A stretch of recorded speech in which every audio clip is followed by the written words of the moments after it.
Dum dum da dum dum da da dum dum da dum dum dum da dum dum da dum dum da dum dum dum da dum dum da dum dum da dum dum da dum dum da dum dum da dum dum dum da dum dum da dum dum da dum dum da dum dum da dum dum da dum dum dum dum.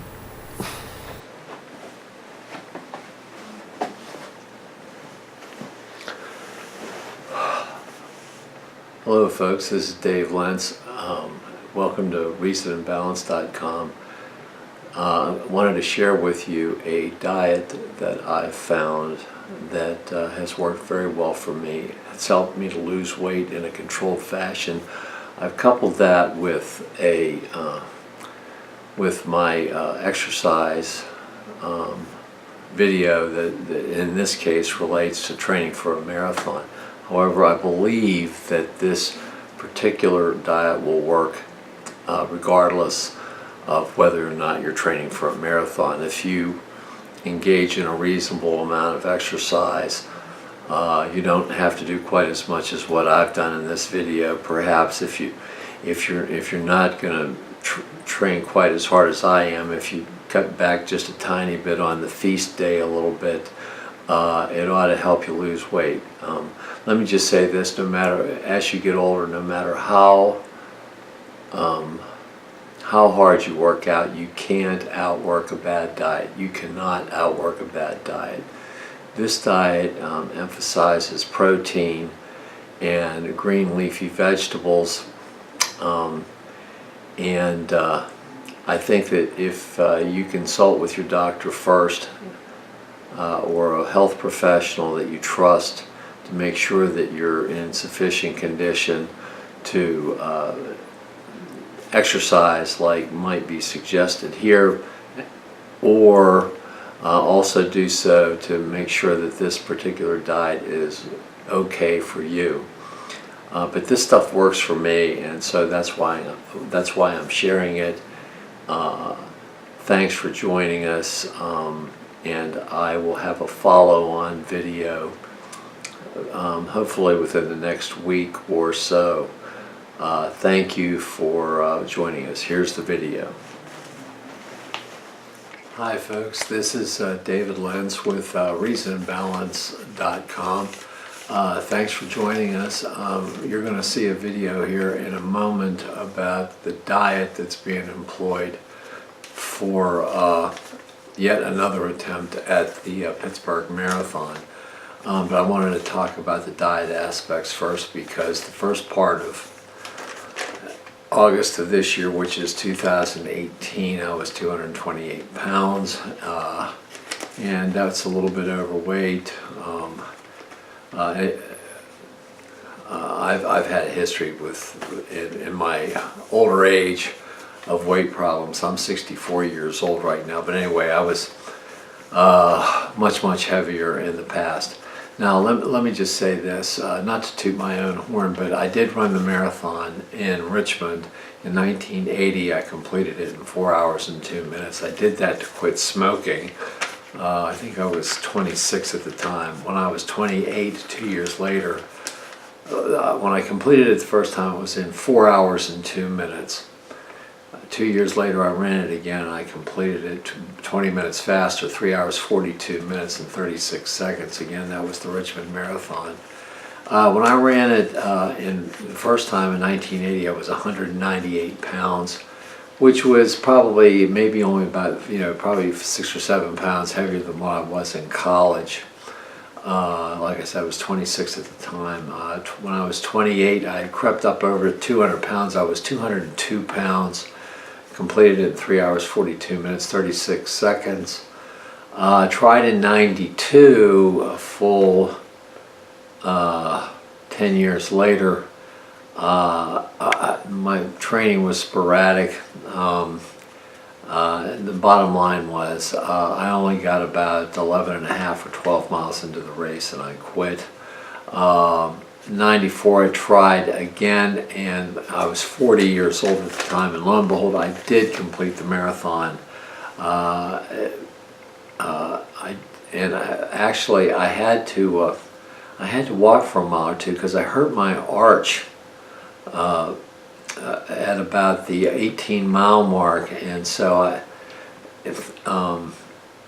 I didn't think I was going to be able to complete the race, frankly. And anyway, but I was able to complete the race in 4 hours and 20-some minutes. Hi, this is Dave Lentz, and thanks for visiting. Well, I'm at it once again. I think I've decided that I'm going to once again train for a marathon. Seems like I've been in one form or another considering doing this and have trained for one since 2012. This is October the 27th, 2018. So here's where we are this time. You know, in the past, back in 2012, I had ballooned up to about 200. Well, actually, at one point I was up to over 280 pounds. But in 2012, I was basically around 274. Started running a bit, got off alcohol and cigarettes, and lost some weight. Thought about, I ran a 5K that October in 2012, and thought about training for a marathon. Didn't have much luck. Frankly, I was down, when I ran that 5K, I was down to around 243. You know, back then I'm a perpetual teenager in a sense, and thought that I could be 243 pounds and run a marathon. Well, the fact of the matter is, training quickly proved that that was not going to be the case. Number one, it took me so long to cover any terrain or any ground, so my weekly mileage never could get very high, and I just required too much rest. I attributed that to age. But as time, many years of training would prove to me, weight has a lot to do with your ability to run and just how you feel generally. Bottom line is that in 2015 I actually got serious about losing weight, and I actually got down to 198, but I was having problems with what were probably muscle adhesions from muscle pulls earlier in my career. I was constantly having to tape myself up. Bottom line was I couldn't get any speed up, and but really the real problem was I had a really bad muscle pull in the first part of December 2015. I was training for a marathon in May of 2016, which I think, which it's the Pittsburgh Marathon. I'm from the Pittsburgh area originally, and I went to graduate school up there, so I wanted to run that marathon. When I was in graduate school back in 1988-89, the Pittsburgh Marathon, the halfway mark was right in front of my apartment building in Oakland, which is right across from Central Catholic High School. So I thought it would be neat to run in that race. Anyway, I did an earlier video on training for marathons, and that sort of fell apart. Okay, this time I've decided to be more scientific about it. That was spurred in part by a article I saw about Alan Faneca, who was an all-pro guard for the Pittsburgh Steelers, and he was a 305-pound lineman, and he ended up running, I believe it was in the, I think it was the New Orleans Marathon. He went to LSU to college. But he talked about a 1,700 calorie diet. He had gotten down to 214 to run his marathon. And well, mind you, of course, now he was, I guess, somewhere around 40 years old, we'll just say, when he ran his. And he was naturally a professional athlete for many years. But anyway, I sort of decided to take what he said, and I'll do more about the calculations later, but I pretty much have decided that in order to complete this marathon, this is, like I said, is October 27th, 2018. The marathon I'm shooting for, I believe, is May 5th. May 5th, I believe, in Pittsburgh in 2019. Anyway, the bottom line is I've done some recalculations, and I've decided that I'm 64. When that marathon occurs, I will be 2 months shy of my 65th birthday. So I've done some calculations based upon what Vanek has said, and basically my calculations and discussions with people about how many calories you burn in the course of a marathon and all this kind of stuff. And I've been on the exercise bike many times, and I know about what the exercise bike says that I'm burning per minute in terms of calories, and I've done some calculations. And I've pretty much decided that if I want to train and have a reasonably comfortable margin of error to complete the marathon, that I'm probably going to have to get down to be about 191 pounds. More about that in a separate video. But anyway, that's the number I'm shooting for. I want to get to 191 by at least, I think, January the 15th. Today's October the 27th. I got on the scale at the gym this morning, and I always weigh myself on the same scale, same time of day. I do it once a week, every Saturday morning at 6 o'clock before I eat breakfast, before I drink any liquids. And normally I make sure that I relieve myself before I go and weigh in. Try to always wear the same clothing or lack thereof when I weigh myself. Anyway, I got on the scale this morning, and I had a very good week on my 1,700 calorie a day diet. More about the actual diet in a second. This is the best I've done in several months, but I actually lost 3.2 pounds since the last weigh-in a week ago, and I am in at 206.4. Now, I can almost guarantee I'm not going to lose hardly any weight next week. That's just when I have a good week, it's always followed by a bad week. Weigh-ins are rough guesses because you don't know how much food you still have not evacuated from your system. So, but anyway, right now I'm at 206.4. Basically, that almost makes it so that I could get to my 206.4. I'm basically 15 pounds away. Theoretically, I could get there in 5 weeks, which would put me in the first week of December to reach my goal. I know that's not going to happen because my history this go-around has been to lose about somewhere between 1.6 and 1.8 pounds per week. I think when I wrote this thing out about 3 or 4 weeks ago, I had me reaching my goal right at Christmas. So we'll see what happens. Anyway, 191 is the goal. And let me explain to you what the diet is. I sort of wrote some notes down here.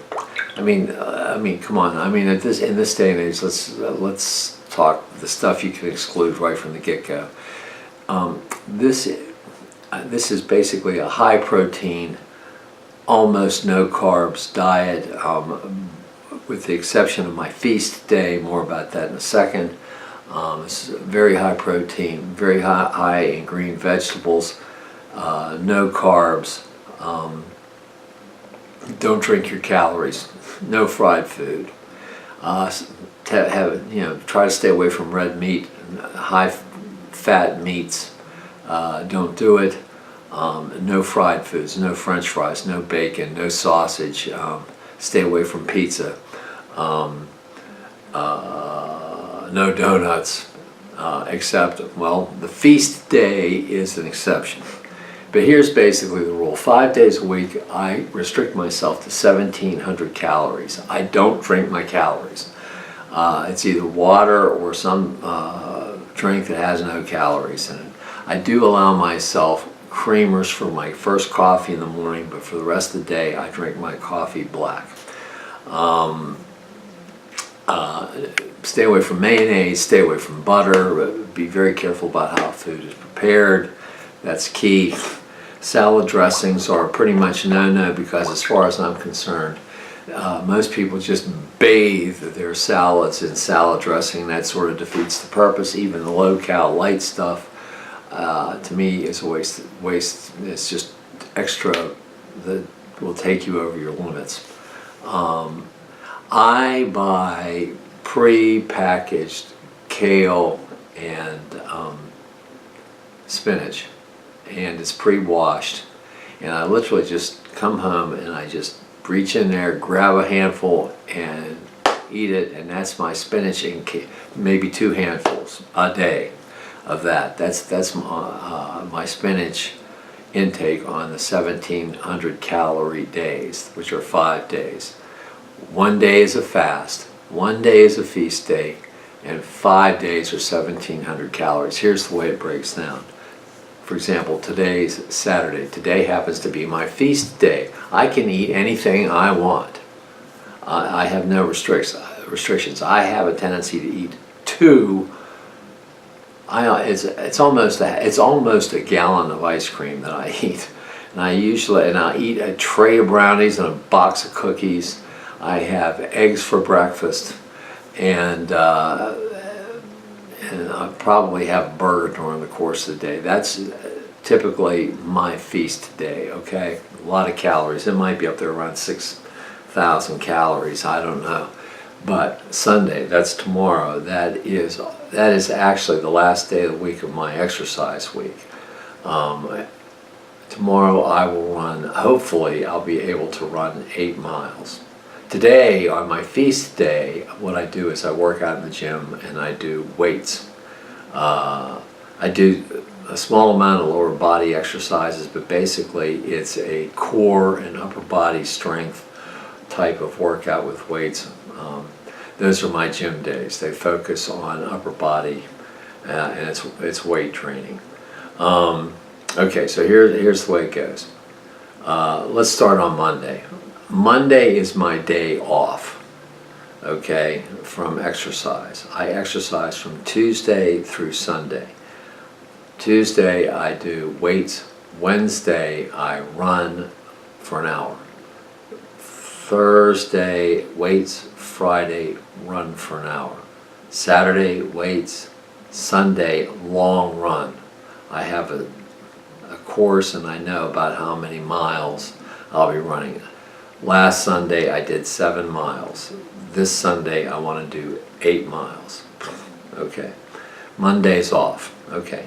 Now that's my workout routine. My diet routine doesn't match up with that at all, but I'm finding that this works great. My diet routine is basically, let's start on Sunday, which is my long run day. That's a fast day. I do not eat at all. I drink, but no calories. I don't drink calories.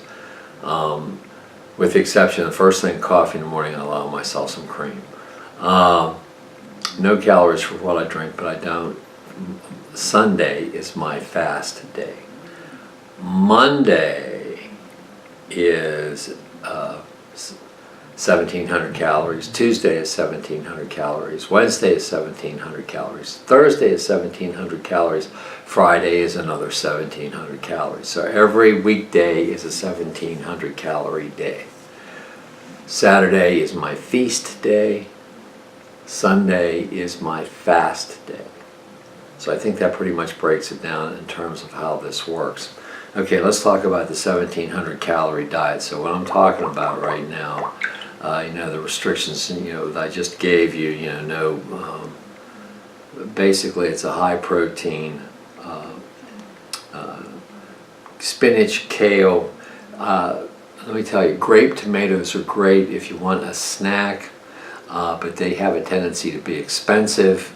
But that's certainly better than chips, and I don't allow myself chips on my 1,700 calorie day. Basically, let me tell you, I have sardines, and I have either chicken breast or turkey breast. So sardines, chicken breast, turkey breast are my 3 preferred types of meats. They're not fried, no skin on the meats. The sardines are in a can and they naturally have a little skin on them. It's in Louisiana hot sauce. and I like that very much.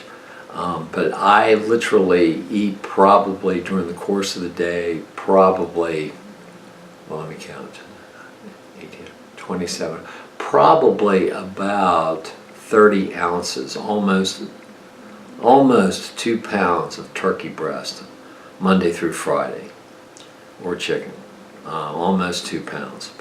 And plus my little bit of spinach and kale, and I do my workout, and if I want a snack, if I've got grape tomatoes, I'll eat some of those, but that's pretty much it. I take a multivitamin also every day.